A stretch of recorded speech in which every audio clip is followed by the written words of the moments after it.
চীন প্রবেশ করল রোবোটিক যুগের এক নতুন অধ্যায়ে। শেনঝেনে অনুষ্ঠিত ১৫তম জাতীয় ক্রীড়া উৎসবে হিউম্যানয়েড রোবট কোয়াভো স্বায়ত্তশাসিতভাবে আতশবাজি র্যালির একটি পর্যায় সম্পন্ন করেছে। রোবটটি কোনো প্রযুক্তিবিদের সাহায্য ছাড়াই, হাতের রিমোট ছাড়াই দৌড় সম্পন্ন করল। ১.৬ কেজি ওজনের আতশবাজি নিয়ে এটি বিশ্বে প্রথমবারের মতো হিউম্যানয়েড রোবটের আতশবাহকের রেকর্ড স্থাপন করল।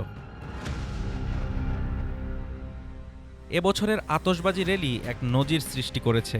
শেনঝেনের লোটাস হিল পার্ক থেকে শুরু হয়ে হংকং, মাকাও ও গুয়াংঝুতে একসাথে উদ্বোধনী অনুষ্ঠান অনুষ্ঠিত হয়েছে।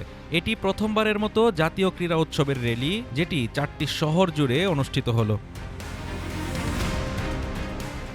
শেষে ৪টি শহরের আতশবাজি গুয়াংদং অলিম্পিক স্পোর্টস সেন্টারে মিলিত হয়, যেখানে ৯ নভেম্বর জাতীয় ক্রীড়া উৎসবের উদ্বোধনী অনুষ্ঠানে প্রধান কোলড্রন আলোকিত হবে।